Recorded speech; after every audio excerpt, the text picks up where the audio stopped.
Boa tarde a todos. Gostaria de agradecer a todos os participantes de hoje, todos os jovens selecionados para esta primeira fase do programa Lab Jovens 2023. Obrigado a todos e todas pela sua participação. Eu sou Mariam Massoud, assessora de cooperação na Embaixada da França e encarregada deste projeto Lab Jovens 2023. Somos convencidos de que esta nova edição vai ser bem bacana como as duas edições anteriores. Como vocês já sabem, o Lab Jovens é um programa de conscientização e de capacitação dos jovens para que eles atuem como defensores do meio ambiente. E um programa da Embaixada da França que foi desenvolvido em 2021. Já permite de conscientizar mais de 700 jovens e de premiar 20 projetos ações, e vocês fazem parte desta nova turma 2023. Esta primeira fase de conscientização começa hoje com o nosso primeiro webinário, que é sobre os 6 biomas do Brasil, como os definir e qual é o papel de cada um deles. Hoje temos a honra de ter a participação de Matheus Nogueira, Moema Septanil e Nádia Carvalho. Eu quero lhes agradecer pela sua presença e por aceitar de compartilhar seu conhecimento hoje com todos nós. Matheus Nogueira, gostaria de começar se apresentando? Bom, obrigado pela introdução, Mária. Também é um grande prazer estar aqui com vocês e meu nome é Matheus Nogueira, eu sou biólogo. Comecei minha caminhada aqui em Juiz de Fora mesmo, onde eu resido atualmente, em Minas Gerais. Me formei no curso de Ciências Biológicas em 2010 e logo após essa formatura eu mudei para a Bahia, onde eu tive a oportunidade de realizar um mestrado, me aprofundar mais no mundo da botânica e além da experiência de ter vivido por 7 anos no Nordeste brasileiro. Logo após essa experiência, eu morei em Manaus por 1 ano, que foi onde eu comecei as pesquisas para o meu doutorado, né, que o tema é distribuição e diversificação de bromélias na Amazônia. Seguindo esse fluxo, eu trabalhei por 2 anos na Serra dos Carajás, que fica no estado do Pará, enquanto eu morava em Belém, e aí pude entender melhor também que a Amazônia não é composta só por vastas florestas, assim como a gente tem na cabeça, né, mas também existem campos, existem montanhas maravilhosas e, enfim, depois desse background que eu tive e compilar tudo que era necessário para esse primeiro passo do doutorado, eu voltei aqui para Minas e atualmente eu sou doutorando em Botânica pela Universidade Federal do Rio de Janeiro e também atuo como analista ambiental. Desde, assim, bem pequenininho, eu sou apaixonado pela natureza. E como eu disse assim, nesse resumo assim, dessa história, eu me especializei ao longo da vida em flora e vegetação. Então, sempre tentei trabalhar e entender melhor sobre a distribuição das plantas, o efeito dessas nossas pegadas humanas no planeta. E, enfim, espero que nós possamos aqui ter ótimas discussões e muita troca de experiência nesse Lab Jovens desse ano de 2023. Muito obrigada, Matheus.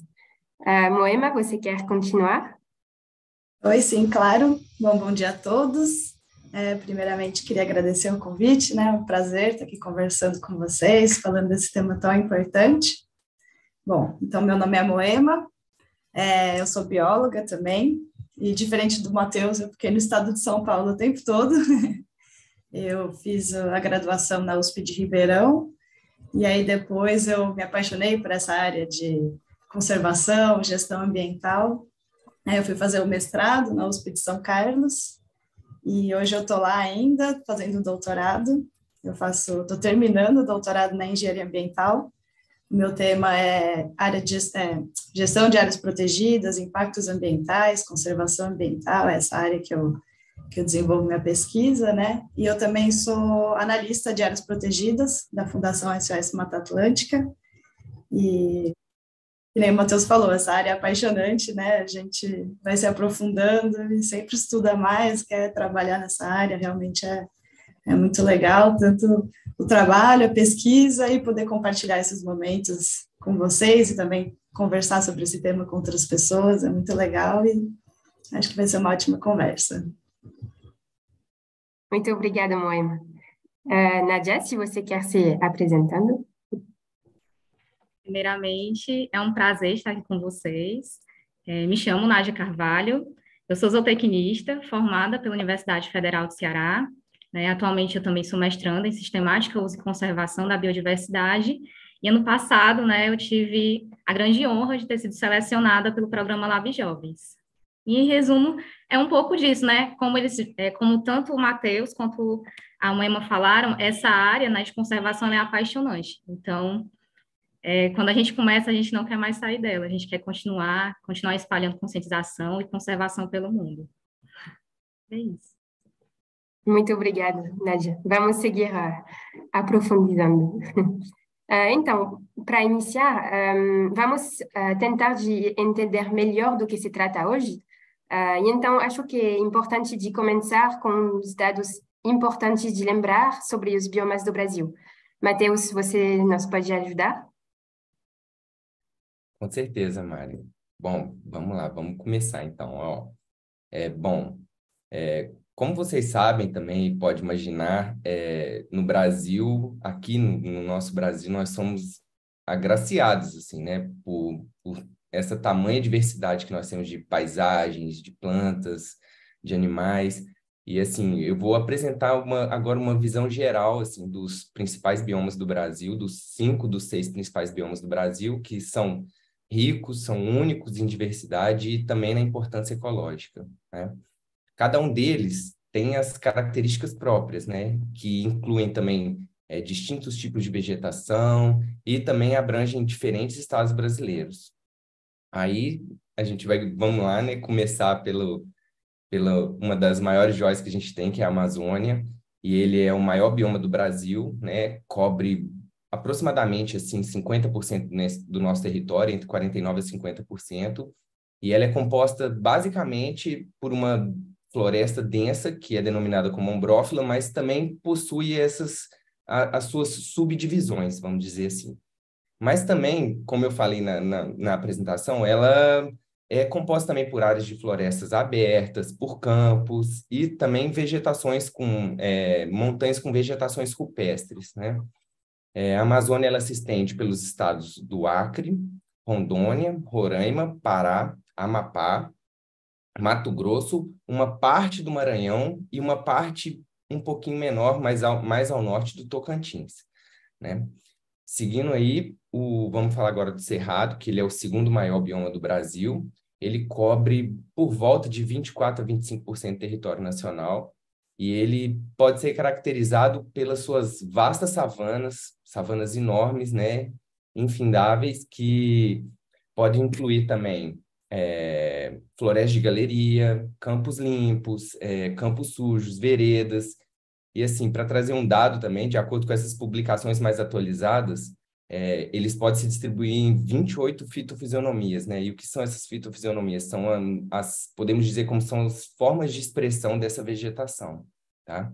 O cerrado, ele se estende majoritariamente no Brasil central e ele ocorre tanto nos estados de Tocantins, a maior parte do Tocantins, né? Tirando aquela parte mais ao norte que eu falei da Amazônia, mas também por Goiás, Distrito Federal, Mato Grosso do Sul, Mato Grosso, Minas, uma parte de São Paulo, uma parte do Paraná, a Bahia, Piauí, uma parte do Maranhão também, Rondônia, uma parte do Ceará, bem ao sul, e também possui algumas manchas isoladas também dentro do domínio amazônico, dentro do Amazonas e também dentro do Pará, né?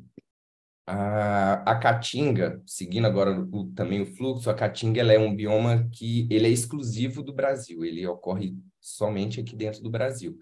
E ele cobre por volta de 10% a 11%, né, do nosso território. E ela é composta por uma mistura de vegetação que é espinhosa, arbustiva e caducifólia. Caducifólia é aquela ação de perder as folhas no momento de uma seca, né? Perder completamente as folhas. Esse bioma ele se estende pelos estados de Alagoas, Bahia, Ceará, Paraíba, Pernambuco, Piauí, Rio Grande do Norte, também uma parte do Maranhão, né? O Maranhão é quase uma luta de biomas, né? E parte de Minas Gerais e uma parte do Sergipe. O Pantanal, ele é o menor bioma do Brasil, ele cobre por volta de 2% só do Brasil.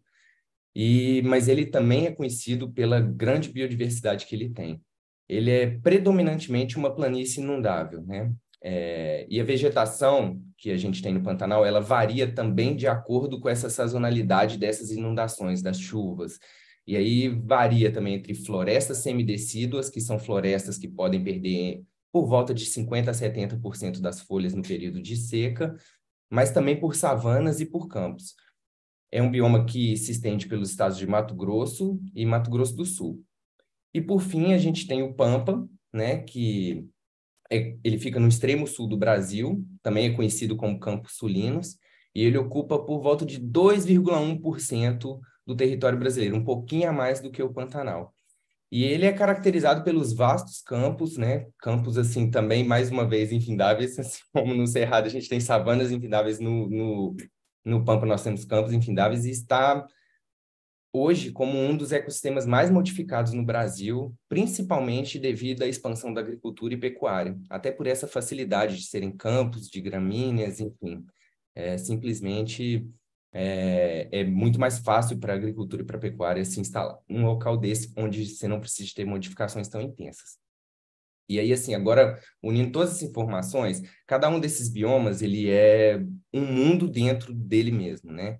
Então, possuem sua própria riqueza, sua própria biodiversidade, a sua beleza natural cênica, a sua relevância ecológica, né? Cada um desempenha um papel, né, no equilíbrio desse ecossistema global, e todos eles, né, como sabemos, estão enfrentando os mais variados desafios devido aos fatores como desmatamento, né, as mudanças climáticas, pressões antropogênicas, que são essas mudanças causadas por nós, assim, seres humanos.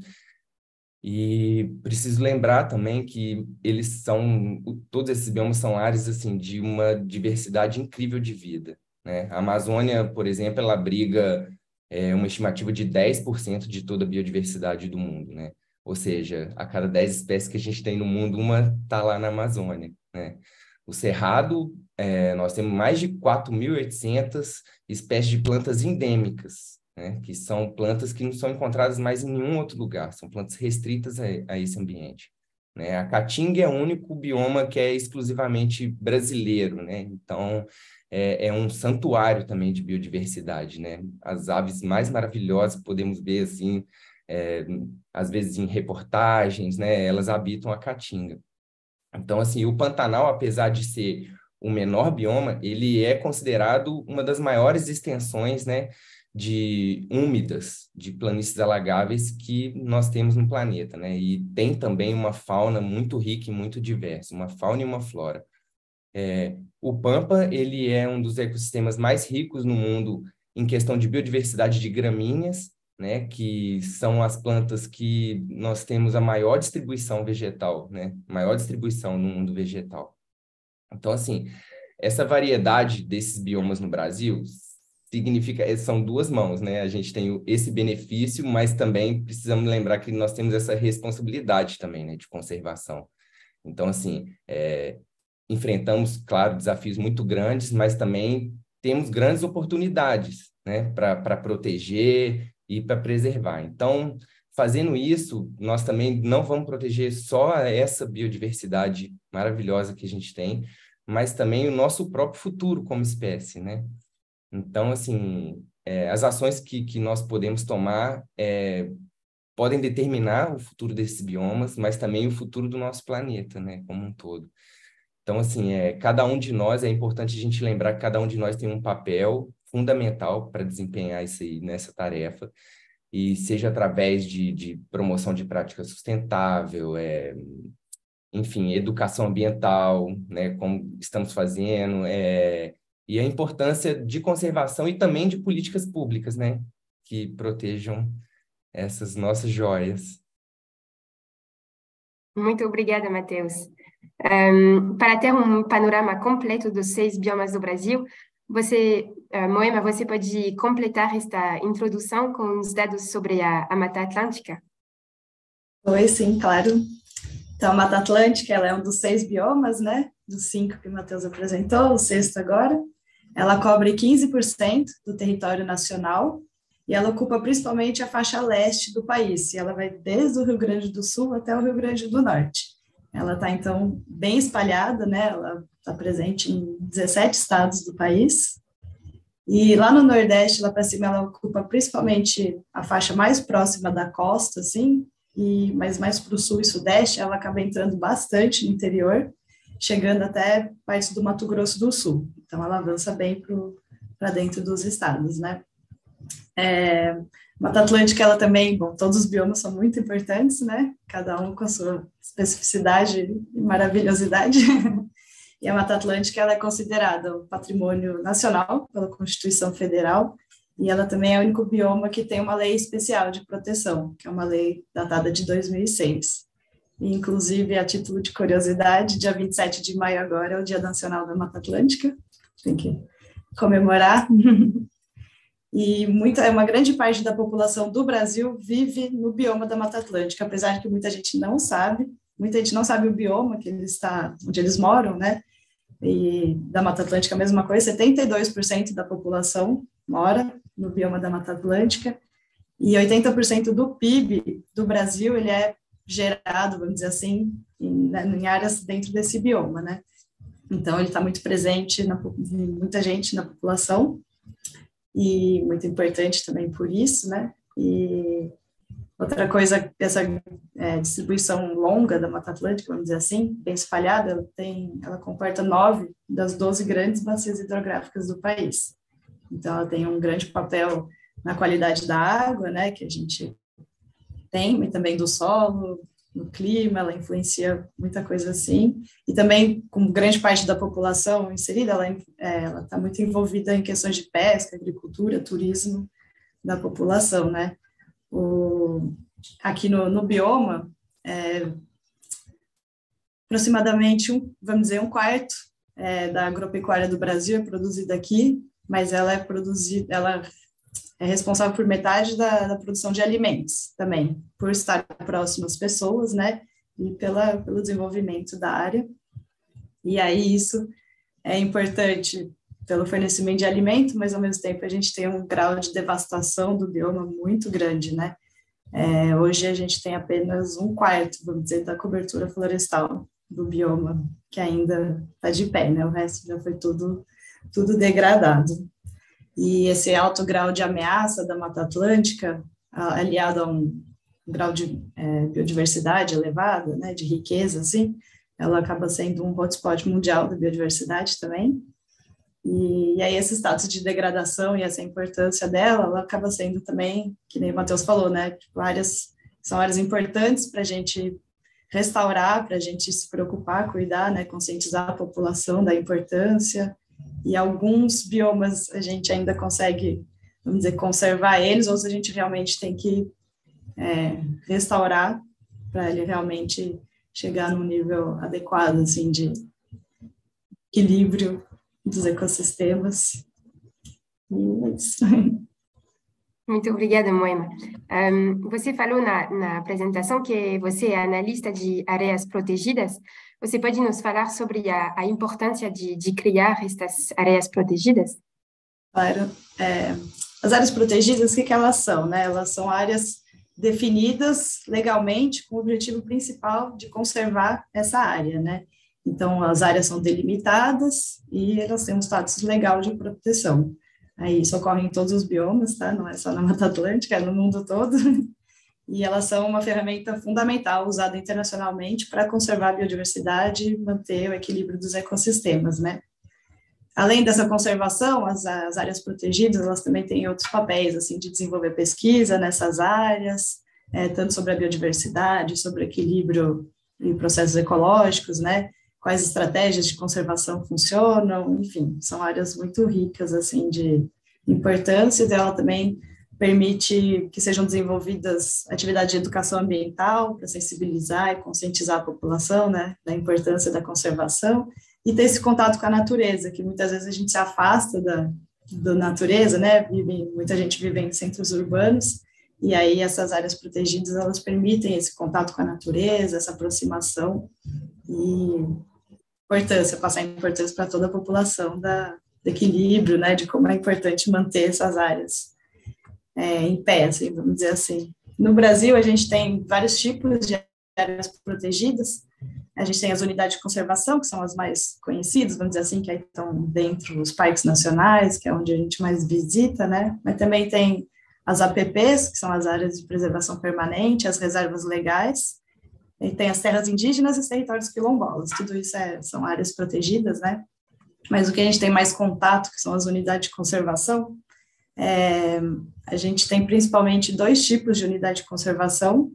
A gente tem várias categorias, né, divididas em 2 grupos principais, que são um grupo de proteção integral e o grupo de uso sustentável. Essas categorias dentro desse grupo de proteção integral, eles permitem apenas o uso indireto dessas áreas e dos recursos naturais. Então, pode desenvolver pesquisa, atividades de educação ambiental e, na grande maioria delas, a visitação, que é onde a gente tem essa sensibilização dos visitantes, né? E então daí a gente tem os parques nacionais, que muita gente conhece, vamos falar do Parque Nacional do Iguaçu, né? Bem famoso, na Tijuca, enfim, são vários importantes. E no segundo grupo, a gente tem de uso sustentável, né? Permite o uso direto dos recursos naturais. Então, pode ter um nível de extração dos recursos, um manejo, uma gestão, uma exploração, assim, mas tudo controlado, que mantenha, vamos dizer, a perenidade dos recursos, a perpetuidade, né, e que seja um uso sustentável, vamos dizer assim, né. E aí, todas essas 2 tipos de unidade de conservação, das 2 categorias, elas, então, promovem, né, uma conservação dos ecossistemas, da biodiversidade, mas a gente vê também que ela participa do desenvolvimento econômico, né, tanto por meio do turismo, quanto da exploração de alguns recursos. Então, gera renda, gera emprego, a gente vê que não tem essa distinção entre desenvolvimento e conservação, né? Tudo anda junto. E só para finalizar, assim, focando um pouquinho na Mata Atlântica, já que é a minha área aqui, né? Dentro da Mata Atlântica, a gente tem 10% do bioma dentro de unidade de conservação, não é muito, né? É uma área ainda restrita, assim. E segundo o Cadastro Nacional de Unidade de Conservação, a gente tem aproximadamente umas 1.590 unidades de conservação na Mata Atlântica. O número de unidade de conservação municipal, ele ainda é subnotificado, vamos dizer assim, então esse número pode ser maior, mas a área é aproximadamente essa mesmo, de proteção legal dentro do bioma da Mata Atlântica. Muito obrigada, Moi. A Amazônia, que conta com numerosas áreas protegidas também, é a maior floresta do Brasil, mas também do mundo. É de costume de falar do pulmão do planeta. Matheus, você pode nos explicar como que é? Com certeza, Mário. Bom, o tamanho, né, como você bem mesmo falou, o tamanho, assim, da Amazônia, ele é incontestável, né? Um pouco diferentemente da Floresta Atlântica, que é um espetáculo à parte, que se estende também de uma forma latitudinal. A Amazônia está concentrada, mas o tamanho dela, podemos dizer que é uma coisa absurda, assim, é muito grande, né? Não só a floresta, mas até quando você está andando dentro da floresta, tudo é muito gigante, né? Então, assim, ela abrange por volta, para trazer números, abrange por volta de 5,5 milhões de quilômetros quadrados. E, assim, para ter uma ideia, é mais ou menos a metade da Europa, assim. E aí a gente está falando desde a Europa ocidental até a oriental, entendeu? Então, realmente um tamanho até um pouco difícil de imaginar. Ela é a maior floresta tropical do mundo, como você bem trouxe, né? E ela é compartilhada não só no Brasil, mas também por 9 países aqui da América do Sul. E aí, mais uma vez, falando do nosso, né, como fomos beneficiados aí também nessa responsabilidade, mas 60% de toda essa magnitude dessa floresta está aqui dentro do Brasil, né? Então, assim, é importante também, assim, para começar essa fala, é importante a gente ressaltar essa riqueza biológica, né, da Amazônia. Como a gente falou no início, né, 10% de todas as espécies conhecidas do mundo estão aqui na Amazônia. E ele também é o lar de uma quantidade, assim, incontável, né? De diversidade de espécies, de plantas, e aí nós podemos falar de plantas, de fungos, de animais, de insetos, né?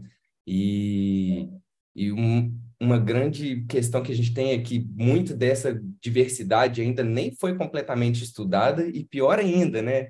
Nem foi descoberta, né? Então, assim, essa biodiversidade ela é crucial assim, para o equilíbrio do planeta, como temos falado aí, e também representa uma fonte inexplorada, né, de conhecimento e potencial para descoberta científica, né?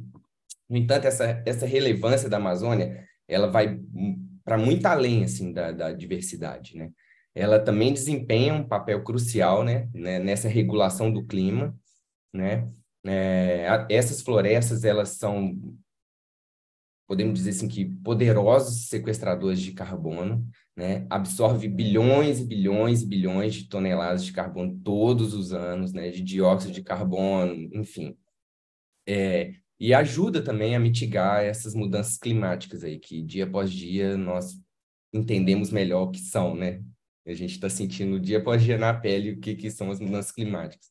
Então, assim, a destruição dessa floresta, ela não apenas libera esse carbono, assim, né?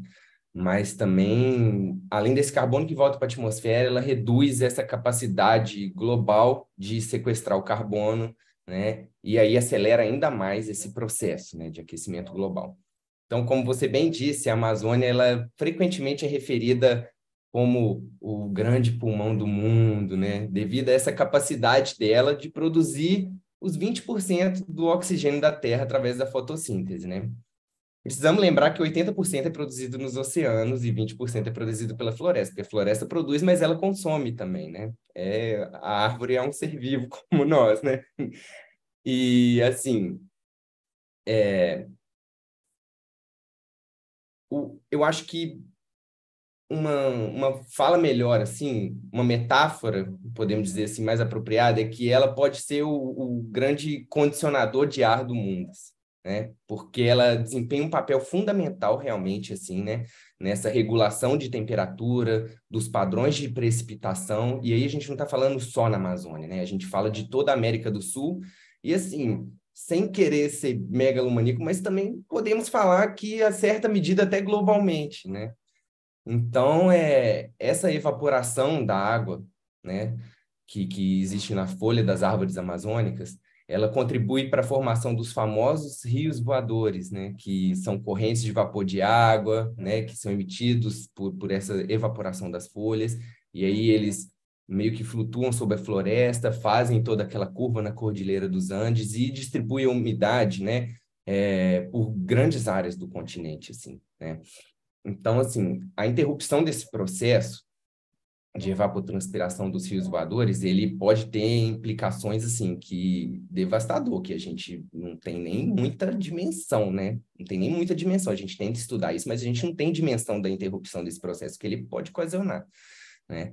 Então, assim, ele potencialmente vai afetar os padrões climáticos, né?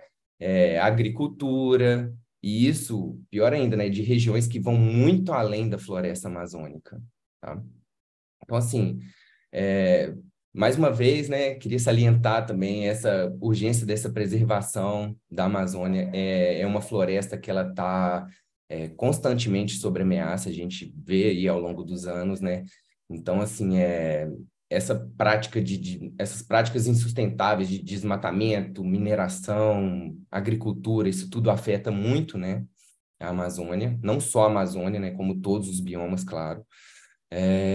Mas, assim, e perder essa diversidade, perder partes da Amazônia, ela não significa só que a gente vai perder uma infinidade de espécies, né? Que também não é pouco, né? Também não é pouco, mas também causa esse desequilíbrio climático, né? Acelera as mudanças climáticas, como eu falei, e esses impactos não afetam somente nós, assim, não importa onde que nós vivemos, entendeu? Então, assim, nesse papel, assim, de conscientização, precisamos também trabalhar na conscientização, na ação, né? E entender que protegendo a Amazônia, né, nós protegemos as futuras gerações, né? E cada um de nós, assim, tem essa capacidade de agir, apoiando política ambiental sustentável, consumo consciente, voluntariado, educação ambiental, né, sobre a importância dessa floresta. E também, só para trazer um ponto aqui, que lembrar que a Amazônia, né, ela também é lar de diversas comunidades indígenas, né, que tem uma profunda conexão, né, e aí a gente diz cultural, espiritual com a terra. Essas comunidades frequentemente são as melhores guardiãs da floresta, né, muito melhor do que nós, tem muito para ensinar com a gente, né, como viver em harmonia com a natureza, e isso pelos próprios dados, né, que nós tivemos recentemente, que desmatamento que ocorreu na Amazônia em áreas indígenas foi coisa de taxa de 7%, 4%, né? Então, assim, nem se compara com o que a gente tem visto mês após mês. Então, assim, resumindo numa frase, floresta amazônica, ela é muito mais do que só uma floresta, né? Ela é um ecossistema vital, né? Abriga uma biodiversidade enorme, ajuda a regular o clima global, e local também, tem um profundo valor cultural e espiritual, e esse esforço nosso, assim, ele é fundamental para o futuro do nosso planeta e também, mais uma vez, para o nosso próprio futuro como espécie. É importante a gente sempre lembrar disso. Muito obrigada, Matheus. Teremos a oportunidade de falar um pouco mais sobre o papel dos povos indígenas nos próximos webinários, com certeza. Então, além desta floresta que é muito importante pelo planeta, temos aqui no Brasil a Mata Atlântica, que cobre mais de 145 milhões de brasileiros, como Moema falou. Então, é a maioria da população brasileira. E também a Mata Atlântica abriga muitos ecossistemas diferentes. Então, Moema, você pode nos explicar o que significa? Claro, posso sim. Que o Matheus apresentou no começo, né, as diferentes variedades dos biomas, dos outros eu acabei não falando, do que é composta a Mata Atlântica, né?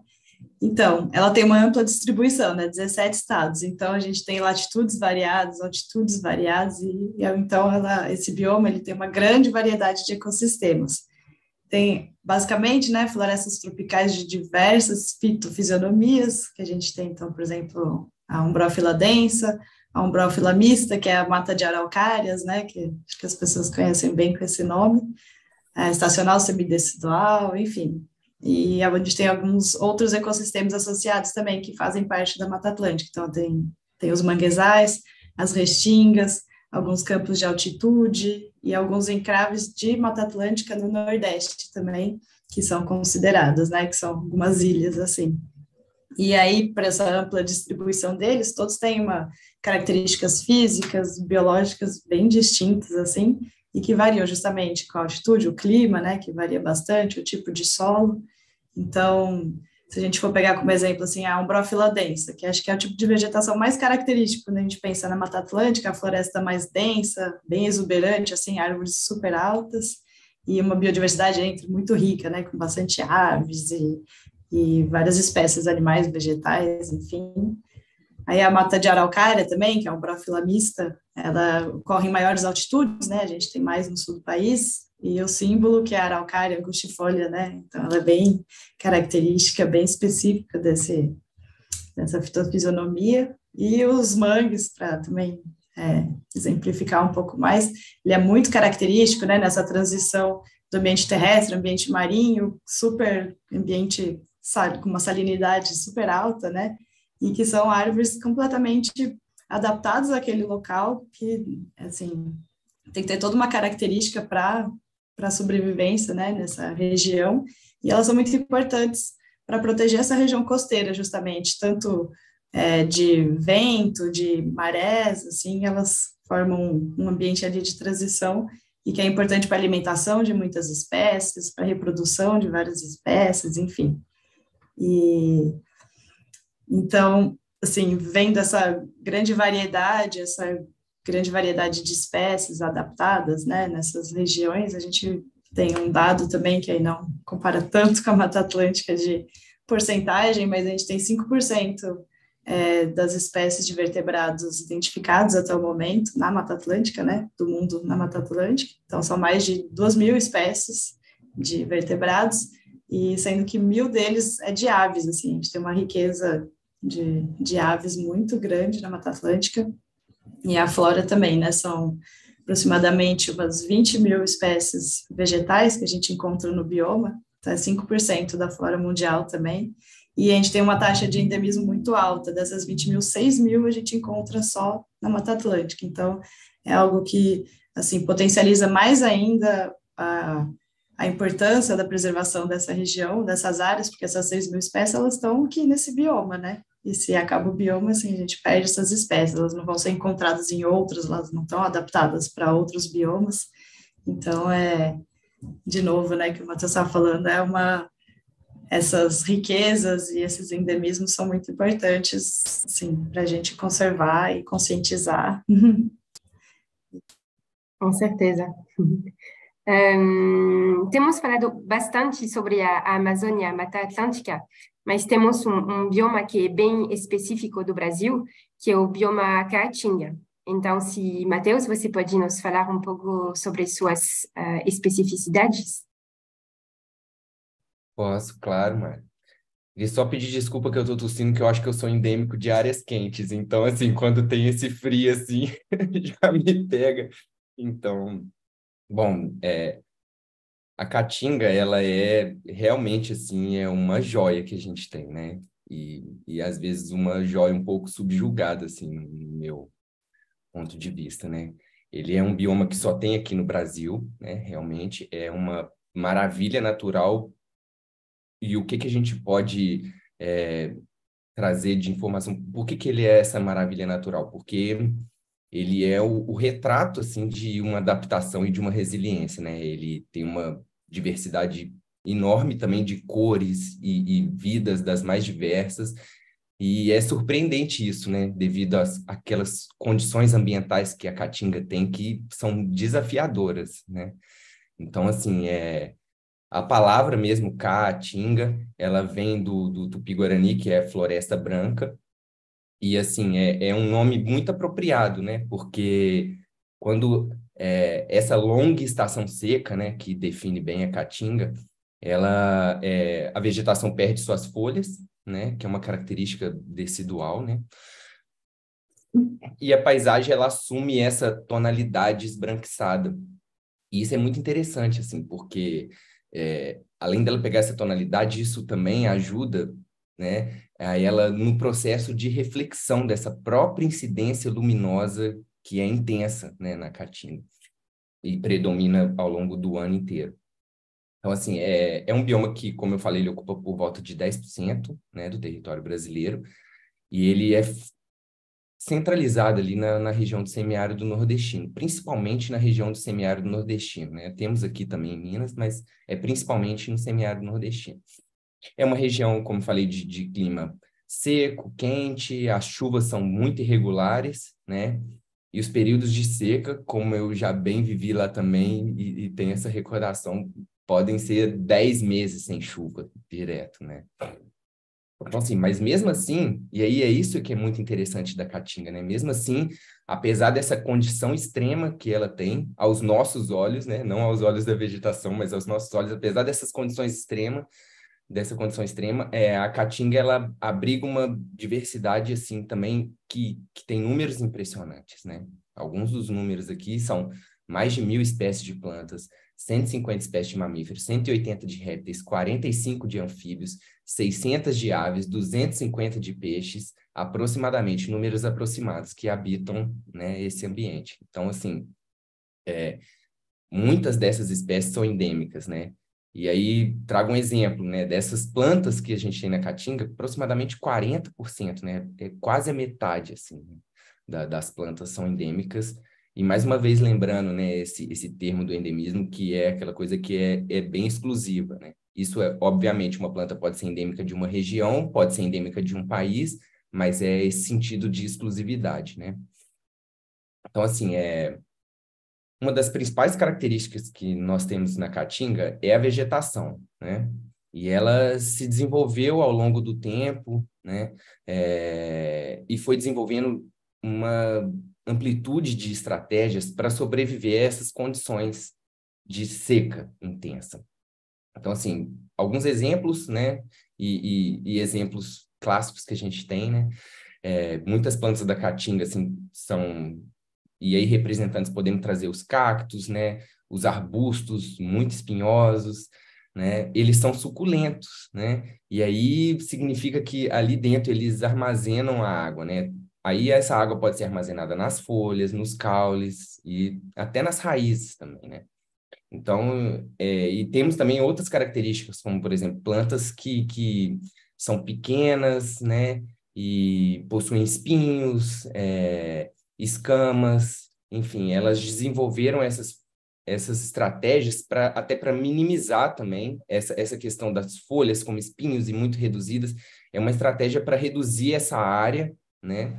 E aonde, quando está batendo muito sol, então evita que ela perca muita água. Então, assim, são estratégias muito exclusivas, né? A gente tem em outros ambientes, até na própria Floresta Atlântica também temos plantas, que aí é uma outra distribuição, um outro passo da distribuição, né? Mas, assim, a gente vê isso muito concentrado na caatinga. Então, assim, E trazendo o dado que eu citei anteriormente, da cor branca, né? Outra estratégia também que as plantas usam um desenvolvimento de como se fossem os pelos, que a gente chama de tricomas, assim, né? E esses tricomas, comumente na caatinga, eles são esbranquiçados, né? Então, além de evitar que a planta perca água, né? Eles também têm essa capacidade de fazer essa reflexão da luz solar. Então, assim, essas são as características, né, da biodiversidade, mas, por último também, e não menos importante, a caatinga também tem uma grande significância cultural, né? É lar de diversas comunidades que também passaram por esses desafios, né? E desenvolveram práticas únicas também, exclusivas.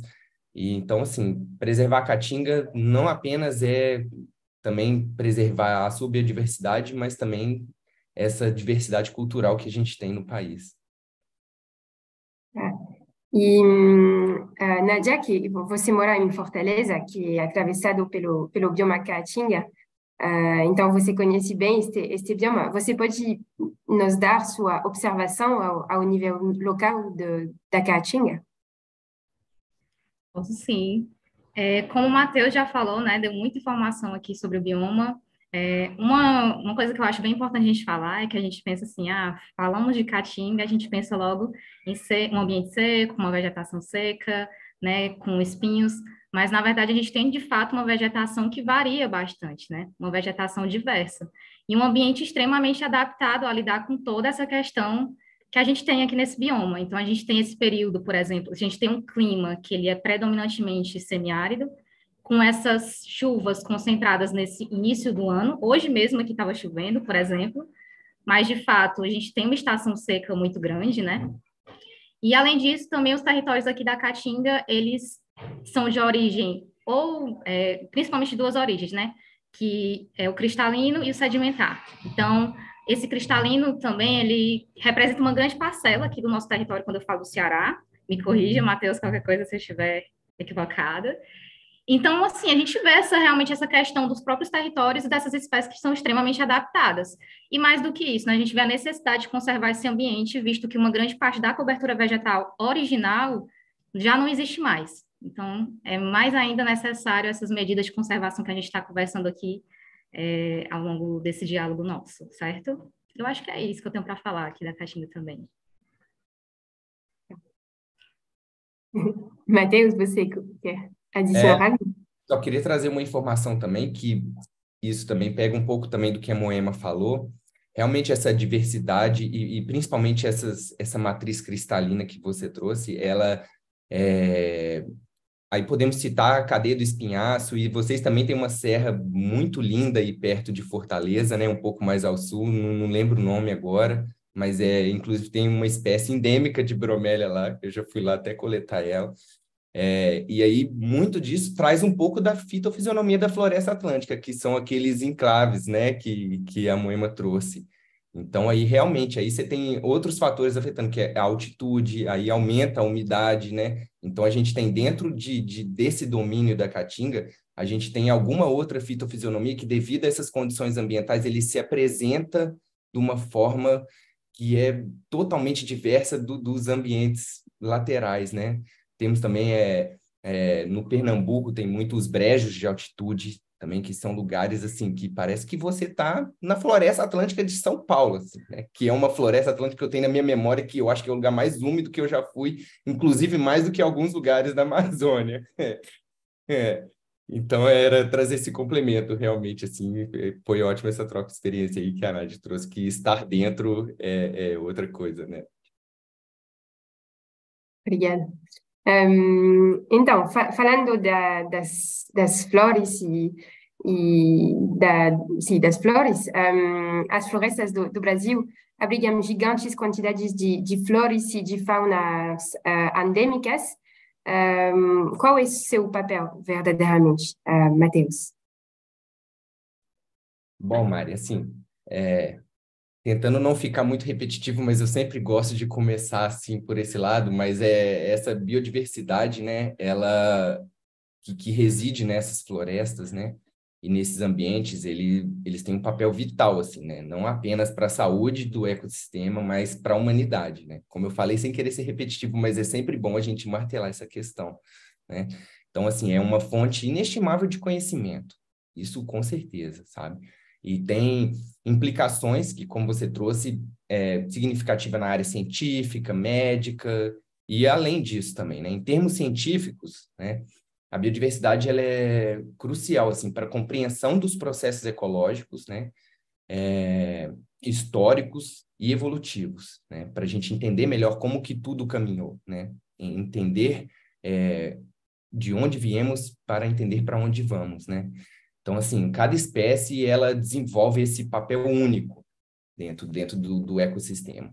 E aí contribui para o equilíbrio, para a resiliência e para a saúde do ambiente como um todo, né? Além disso, essas florestas e esses ambientes são laboratórios vivos, né? Então, assim, os cientistas, eles podem estudar ali de forma presencial, assim, né? A expressão da vida, assim, na sua forma mais rica e diversificada. Então, assim, no campo da medicina, a biodiversidade, ela realmente é uma fonte muito rica para a descoberta de novos medicamentos. Um dado aqui é que estimado 70% dos medicamentos usados para tratamento de câncer são derivados de produtos naturais, né? E muitos também desses foram inicialmente descobertos em plantas e animais de florestas tropicais, entendeu? Então, o veneno da jararaca, por exemplo, né? O veneno da jararaca, que é um clássico, né? Ela é uma serpente que também é encontrada no Brasil, mas aí, por exemplo, ele levou à descoberta de medicamento que é muito importante, né, para o tratamento de pressão alta. Então, assim, além disso, a biodiversidade, aí, falando também em contexto geral, ela tem implicação econômica, porque é base para muitas atividades, né? E aí a gente está falando pesca, agricultura, assim, pensando na sua forma mais sustentável, né? E até mesmo esse turismo ecológico, que é muito importante também, que a Moema trouxe, que esse contato com a natureza faz toda a diferença, né? Então, assim, além disso, ela desempenha também, trazendo mais assim, essa coisa de volta, que ela desempenha esse papel crucial na mitigação dessas mudanças climáticas, né? E aí, essas florestas, elas atuam também como sumidouros, né, ou drenos desse gás carbônico, absorve o gás carbônico da atmosfera e armazena na biomassa, como troncos e folhas, né? Os campos e as montanhas, como estava falando, nessa questão ali que a gente tem a cadeia do espinhaço e até mesmo essas serras em Fortaleza, elas atuam como um sumidouro e é até uma das formas mais importantes da gente guardar esse gás carbônico, que ele está no subsolo, ou seja, ele está relativamente protegido da queima, né? Então, assim, para concluir também, né, e não menos importante, a biodiversidade ela tem um valor assim intrínseco, né? Cada espécie ela é única e insubstituível, né? E assim, e por mais que isso pareça meio romântico, assim, né? Cada espécie, né, ela tem o direito de existir. Isso independe se ela vai ter um uso ou não para nós humanos, né? Então, assim, a preservação dessa biodiversidade, ela é essencial, e aí não só para o bem-estar desse ecossistema, mas também, mais uma vez repetindo, para o nosso próprio bem-estar, para o bem-estar do planeta como um todo. E, Moema, você quer adicionar algo sobre as espécies endêmicas da Mata Atlântica? Posso adicionar, eu queria falar que o Matheus ele fez um panorama super geral, assim, muito completinho, então eu vou só acrescentar umas coisas que eu fui pensando enquanto ele ia falando. Acho que isso do valor intrínseco, né, de cada espécie é algo que a gente tem que ter isso em mente, porque é isso, não precisa preservar, conservar aquela espécie com alguma finalidade, ela por si só tem o direito, né, de ser conservada, preservada e continuar existindo, e também o papel tipo, que tem a coesão do ecossistema, né? Você tira uma ou outra espécie, você impacta uma, você pode impactar o ecossistema inteiro, e aí você afeta outras milhares de espécies, né? Então, acho que isso é importante, assim, de pensar, e também acho que eu queria pontuar uma coisa que o Matheus falou, desse conhecimento que a gente tem, né? Primeiro, que a gente nem tem, assim, levantado todos realmente espécies, né? Ainda tem muito a descobrir, isso é muito incrível. Sempre que descobrem uma espécie nova, eu penso como é possível, né? Tantos anos estudando, milhares de anos, as pessoas estão pesquisando, identificando espécie, e ainda tem descobertas novas, é muito legal. E essa questão, tanto científica quanto de questões médicas, né? Propriedades medicinais, assim, também reforça a questão da importância do conhecimento dos povos tradicionais, né, dos povos originários. Tem muita coisa que eles já sabem há muitos anos e a gente hoje está descobrindo, hoje está usando essas matérias para tratar algumas doenças, assim. Então, como a gente não está fora do ecossistema, a gente faz parte e a gente tem que contribuir por ele do mesmo jeito que ele contribui para a gente, né? E um ponto da Mata Atlântica que eu acho que é interessante falar também, essa questão das mudanças climáticas, eu acho que é algo muito importante, né? Como você falou, olhando no passado e olhando para o futuro também. A gente tem, então, essa questão de ser um sumidouro de carbono, essas coisas todas, mas também o equilíbrio do ecossistema, ele pode ajudar a enfrentar as mudanças climáticas também, além de segurar o avanço delas, né, armazenando carbono, ele também pode ajudar a enfrentá-las.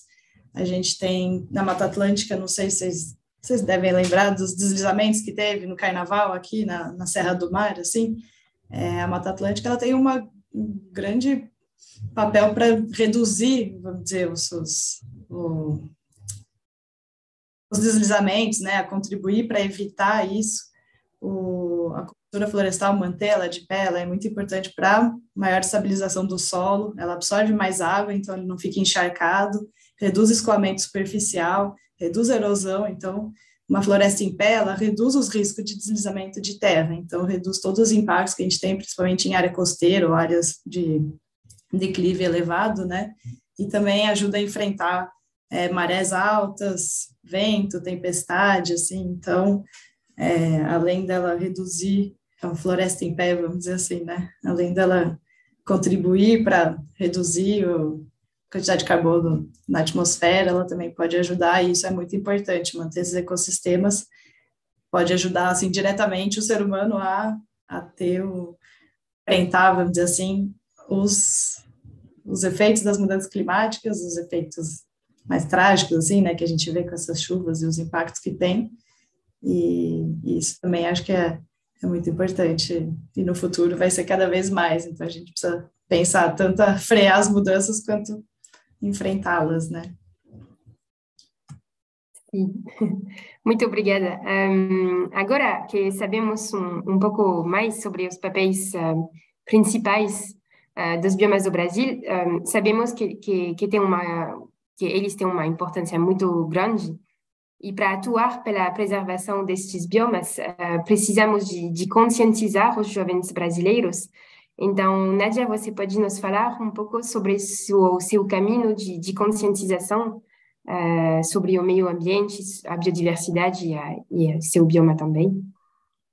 Posso sim.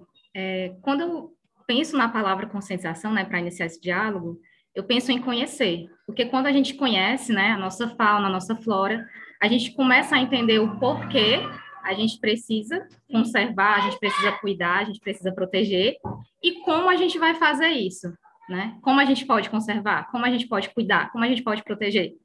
Então, a palavra-chave seria conhecer, certo? E aí, como é que a gente pode passar a conhecer, então, essa nossa fauna e nossa flora? Uma grande ferramenta, na minha opinião, é a educação ambiental que a gente vem falando, né?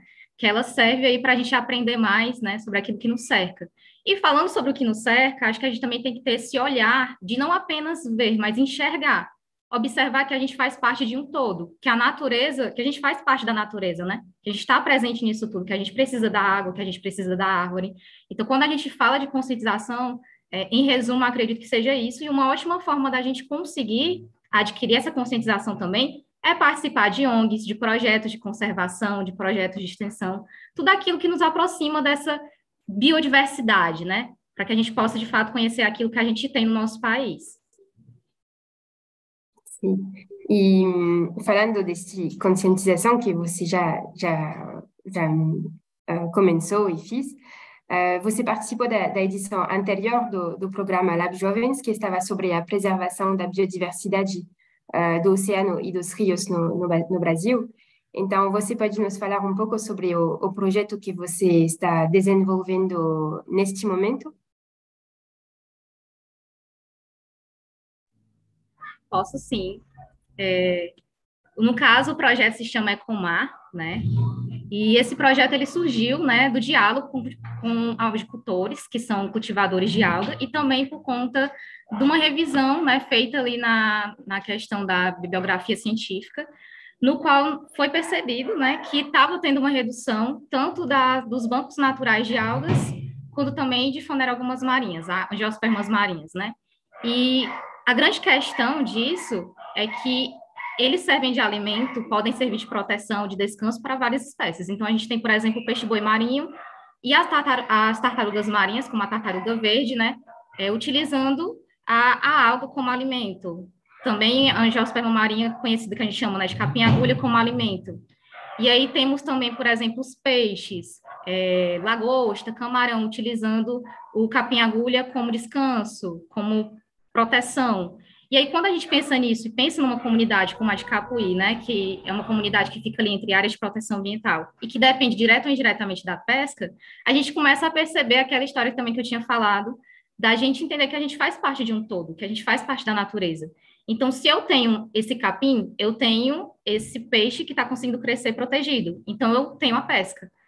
E aí, o Ecomar, ele vem como uma forma de levar essa educação ambiental, tirar isso da parte mais científica e sair dos muros da universidade e chegar até quem mais precisa dela, que é a comunidade, que são as crianças dessa comunidade e também os turistas, né?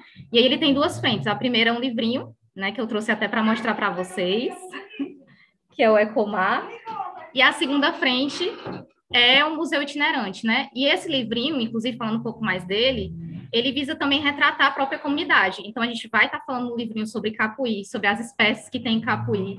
As pessoas representadas no livrinho são pessoas da própria comunidade. Então, a gente tem pescador, tem audicultora, né? A gente queria trazer muito isso, principalmente essa questão feminina, né? Que a gente fala da pesca como se fosse um ambiente masculino, o pescador, mas a gente tem muita mulher na pesca também. E, em resumo, esse projeto, ele visa isso, né? E a gente tem um lema no projeto que é assim, que juntos nós possamos ecoar um mar de soluções, que eu acho que é isso que a gente também está querendo trazer em todo esse diálogo que a gente teve hoje, né? Que a gente possa encontrar aí soluções juntos para a gente não só conscientizar, mas que a gente possa fazer essa diferença nesse mundo, né? E é isso. Muito obrigada, Nádia. Eu acho que dá uma boa olhar sobre os projetos ações que vocês, novos jovens da turma 2023, poderiam desenvolver também. Acho que aprendemos muito sobre os diferentes biomas do Brasil, do que são feitos, como os definir, mas também sobre a sua importância no nível global. Este programa Lab Jovens vai tentar contribuir para a conscientização dos jovens, para a sua conscientização, Daremos continuidade a esse trabalho no próximo webinário, que será dedicado aos desafios da preservação dos biomas brasileiros. Então, uma vez mais, Nádia, Moema, Matheus, agradeço muito para a participação de vocês e para todos esses ensinos. Obrigada a todas e todos pela sua presença e até breve. Gente, temos um convidado bem especial agora, que é o Regis, que faz parte da ONG Fundo Casa Socioambiental e que fez parte também da edição 2021 do Lab Jovens, antes de juntar então a Fundo Casa. Você pode nos falar um pouco sobre seu percurso? Claro, bom dia, boa tarde, boa noite para todo mundo.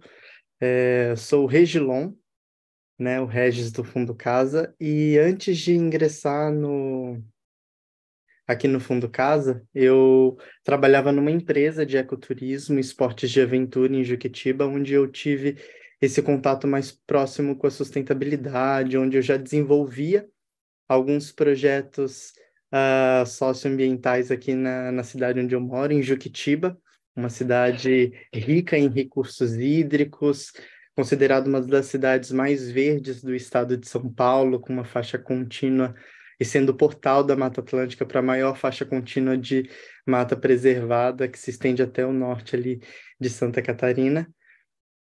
E bem no meio entrou a pandemia, e foi quando eu tive a oportunidade de aplicar para o Lab Jovem, e eu estava na minha transição de carreira. Eu estava me formando em engenharia civil e trabalhando numa empresa de ecoturismo, e eu falei assim, o que mais eu posso fazer? Então foi quando eu vi sobre o edital e apliquei. Fiz um resgate dos projetos que eu já tinha desenvolvido, em parcerias que eu tinha escrito sozinho, e apliquei para o Lab Jovem.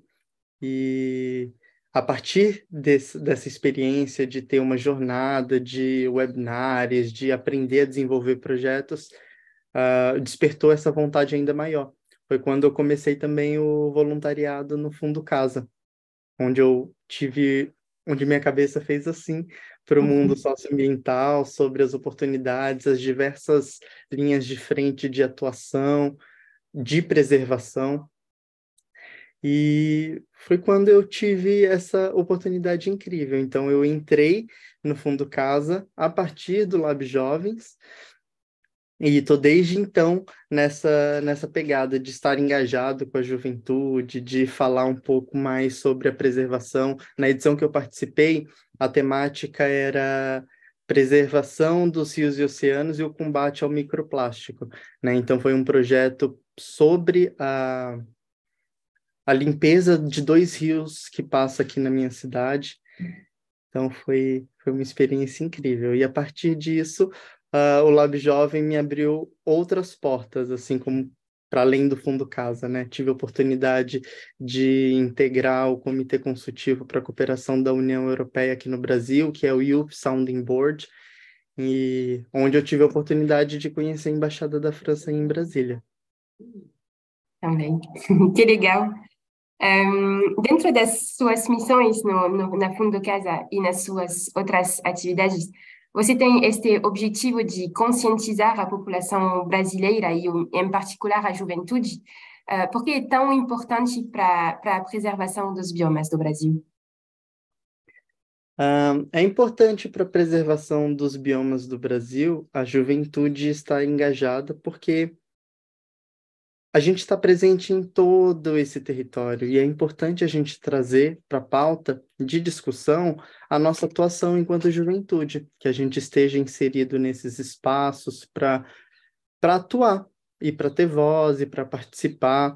Então, dentro do Fundo Casa, que é fazendo um breve resgate, que é uma organização que promove a sustentabilidade, a preservação da biodiversidade, o respeito aos direitos socioambientais a partir do apoio financeiro, oferecendo fortalecimento de capacidade.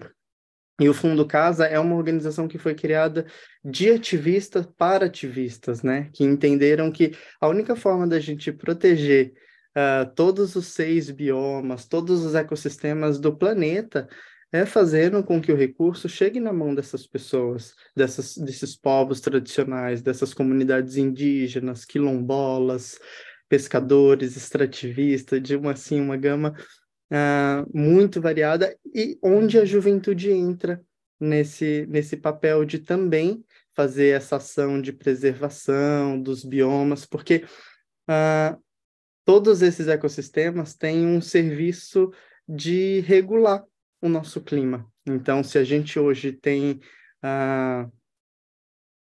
uma, como eu posso dizer, uma qualidade de vida assim que poderia ser melhor, aqui em Jequitiba eu posso dizer que é bacana e pode melhorar.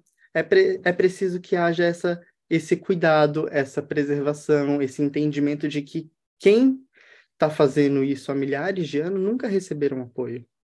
E o Fundo Casa criou uma estrutura do zero, onde não existia uma estrutura que fizesse esse recurso chegar nessas comunidades em níveis que elas podem absorver, executar nos seus territórios de forma rápida, eficiente, segura. E a juventude, ela vem com esse papel de ser essa ponte de comunicação também de todo esse universo de sustentabilidade, de mitigação, de adaptação, de levar um vocabulário mais compreensível, de levar uma linguagem mais acessível para essas comunidades nos territórios. Então, a preservação de todos esses biomas parte não só da juventude, parte de um todo, mas que o Fundo Casa não chega aqui e faz, né? Nós apoiamos as comunidades que já vêm fazendo isso, mas que nunca tiveram apoio, sempre foram consideradas incapazes de receber recursos direto ou de administrar o seu próprio recurso. E em 18 anos de experiência, o Fundo Casa mostra que sim, é possível fazer esse recurso chegar diretamente nessas comunidades que já estão fazendo esse trabalho de preservação, de cuidado com seus modos de vida. Uhum. Muito interessante. E a Fundo Casa, como você falou, atua muito pela conscientização e pela preservação dos biomas. Você tem algum exemplo que a Fundo Casa está desenvolvendo neste momento? Eu tenho vários, eu poderia ficar aqui horas falando. Recentemente, ano passado, a gente teve uma chamada que foi apoio às brigadas comunitárias, né, o fortalecimento dessas brigadas comunitárias no combate aos incêndios florestais. E foi uma chamada que, assim, vem de 2 anos já que nós fazemos esse apoio a essas brigadas comunitárias que estão no território, protegendo e combatendo. Às vezes combatiam de chinelo, apagavam fogo com cabo de vassoura, isso é verdade. E nós tivemos a grata oportunidade de ter recebido um projeto da Brigada Indígena das Mulheres Apinagé. É a primeira brigada indígena completamente feminina ali na região de transição amazônica. E é uma grata surpresa de ver que as mulheres estão liderando a ação climática. Um outro exemplo é a parceria que o Fundo Casa tem com a Embaixada da França para apoiar projetos de mulheres liderando a ação climática, né? Então, são, assim, inúmeros exemplos que eu posso citar aqui, desde as nossas chamadas desse ano, foram 5 até o momento, né? 3 foram encerradas, 2 estão acontecendo, que é o fortalecimento de projetos de comunidade de base para conservação e revitalização da Mata Atlântica e resiliência climática, e abriu recentemente mais um edital sobre educação para o bem viver, que é apoio às comunidades indígenas pela equidade na educação. Que é muito interessante, sim. Então, você estava falando sobre a Mata Atlântica e o bioma onde você mora. Qual é seu olho sobre o estado deste bioma e também sobre ações dos jovens ou de outras comunidades que estão desenvolvendo lá? Eu sou completamente suspeito para falar sobre a Mata Atlântica. Para todo lugar que eu vou, falo que eu sou filho da Mata Atlântica. E é um dos biomas mais biodiversos. Tem uma riqueza de biodiversidade, assim, surreal, de fauna, de flora. Tem uma abrangência em 17 estados brasileiros, então pega boa parte de toda essa costa litorânea. E é um bioma que ocupa, apesar de ocupar 15% do território brasileiro, abrange quase 70% da população brasileira, né? Então, é muita gente em pouco espaço. E por ser o bioma que estava ali de cara, recebendo todo esse desenvolvimento industrial e essa especulação imobiliária, é o bioma que mais sofreu. Então, hoje é considerado um dos 36 hotspots de biodiversidade, que são lugares que são riquíssimos em biodiversidade e, ao mesmo tempo, com esse risco de extinção. Então, esses lugares que possuem mais de 1.500 espécies endêmicas, ou seja, espécies que só existem aqui e em nenhum outro lugar do mundo. E, infelizmente, hoje só restou pouco mais de 12% da cobertura original do que um dia já foi a Mata Atlântica. Então, eu vejo que é um bioma que requer atenção, tem-se uma dificuldade de mobilizar recursos para esse bioma, mas que é importante a gente falar sobre e ter esse entendimento de que, para além da regulação de clima, de promover uma vida mais saudável para todas as pessoas que moram nesses espaços, é importante entender que todos os biomas eles estão interligados. Então, a chuva que dá lá na Amazônia interfere aqui, positivamente aqui. E ainda assim, a Mata Atlântica é um exemplo de revitalização, é um exemplo de um bioma que pode ser recuperado, sabe? De um bioma que pode ser trabalhado, que pode ser explorado de forma sustentável. E muito feliz em dizer que está ocorrendo o edital da Mata Atlântica, que eu falei, de fortalecimento para as comunidades, para a conservação e revitalização da Mata Atlântica. É a segunda maior chamada da história do Fundo Casa, então serão apoiados cerca de 45 projetos de até R$40 mil, no montante de R$1.800.000 destinados a projetos dessas comunidades que estão trabalhando e atuando para a revitalização desse bioma, né? Trabalhando com agricultura familiar, desde fortalecimentos de capacidade, fortalecimento dessas organizações, e a juventude vem em peso. Na Semana da Mata Atlântica teve um seminário conduzido pela Reserva da Biosfera da Mata Atlântica, onde nós tivemos uma troca com jovens da rede da Reserva da Biosfera. E são trabalhos lindos que estão sendo desenvolvidos, assim como são os projetos que são aplicados pelo Lab Jovem, projetos que vêm da Mata Atlântica, do Cerrado, do Pampa, do Pantanal, de todos esses biomas. E a juventude traz essa vontade, esse olhar novo e essa sede de querer fazer a mudança, de querer estar nesses espaços e de querer propor soluções. E a gente está aqui mostrando que sim, dá para ser feito isso, a juventude ela é muito engajada. Um pouco desse trabalho que a gente faz no Comitê Consultivo para a Cooperação da União Europeia aqui no Brasil é implementar a perspectiva de movimentos e coletivos de juventude dentro desse trabalho da União Europeia. Então, esse ano, o tema ter ficado mais verde, ter sido a preservação das florestas brasileiras, foi uma temática que me acolheu muito, e que abrange todo o território nacional e que dá para fazer, assim, muita coisa. Estou ansioso para ver os projetos desse ano. Muito bem. Muito bem, muito obrigada. Eu achei bastante interessante os pontos que você falaram, porque vamos falar nos outros webinários da reflorestação, da restauração, da agricultura. Então, são pontos muito importantes que serão abordados nos próximos webinários. Uma vez mais, muito obrigada pela participação. Achei muito interessante de ter também esta olhada que é um pouco diferente das duas outras, ou das três outras. Então, muito obrigada uma vez mais e até breve para todos. Eu que agradeço. Obrigado.